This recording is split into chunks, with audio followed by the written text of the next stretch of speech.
Chapter 1. So You Want to Be a Landlord. This book was written for anyone who wants to make more money, work less, and have fun doing it. For anyone who wants to build wealth while still maintaining a life. For anyone who wants to travel more, freak out less, spend more time with family. For anyone who wants to maintain stability while rocketing their net worth into the stratosphere. That's right.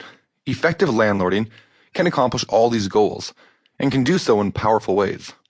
You might be a first-time landlord, just struggling to get started with your first rental house. Or perhaps you are an experienced property owner, looking to find better ways to maximize your time so you can spend quality hours with your family and friends. Or maybe you are a property manager, looking after other people's properties for a fee and trying to improve your skills. Whatever your background is, if you want to improve your landlording skills, this book is for you.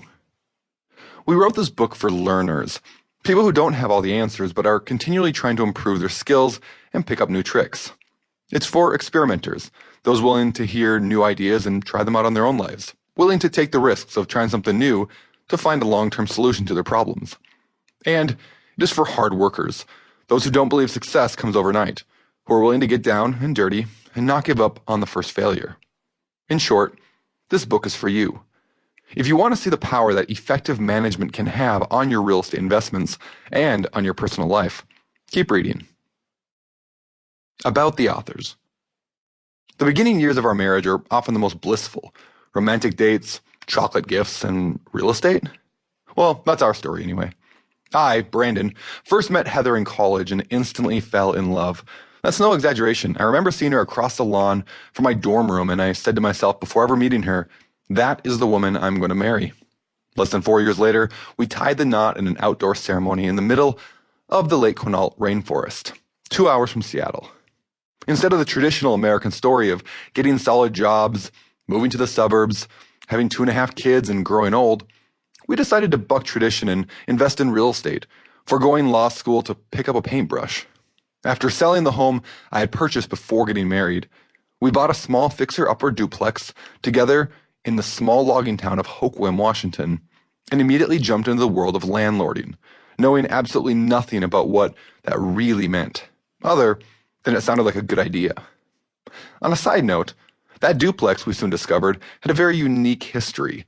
After repeated complaints from our tenants about people taking photos of the property, we learned that the duplex was the very first childhood home of Nirvana's frontman Kurt Cobain, who lived in actually both halves of the duplex during his first 2 years of life. Sadly, this factoid doesn't do anything for our business, but it is kind of a great conversation starter at parties and in landlording books.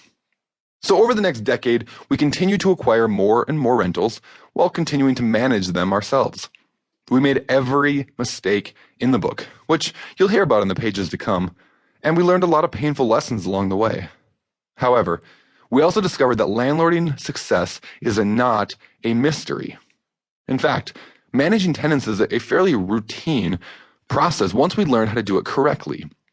We built relationships with other landlords and tried to learn everything we could from their experiences, picking more brains than any person on earth should, reading every landlord book we could get a hold of, and spent hundreds of hours learning and asking questions on the BiggerPockets real estate forums. Now, over time, we've gotten pretty good at this landlording thing. There's rarely a problem we haven't encountered before, and most of this has become second nature. Recently, one of our close friends purchased a duplex for themselves in the very same manner we originally did. As they began to ask us questions, we noticed them making the same mistakes we did. We realized that when you're new and foreign to this whole landlording thing, it's a little scary, and it must be for them as well. As we tried to recommend books they should read, people they should talk to, and paths they should take, it occurred to us that no book existed, at least that we had ever known, that perfectly described the step-by-step process on how to be a successful landlord. Now, there are some books with great theories, some books with great stories, and some books with great tips. But we wanted to offer our friends and fellow landlords a book that laid out everything in an easy-to-follow guide. Hence, the book on managing rental properties was conceived. What this book will teach you. This book will teach you how to effectively manage tenants in your rental properties. We're going to share every trick, every tool, every system that we use to manage ours. You'll learn how to run a business that allows you more freedom, less drama, and higher profits. We'll share personal stories of mistakes and successes that we've had, as well as how you can succeed on the journey.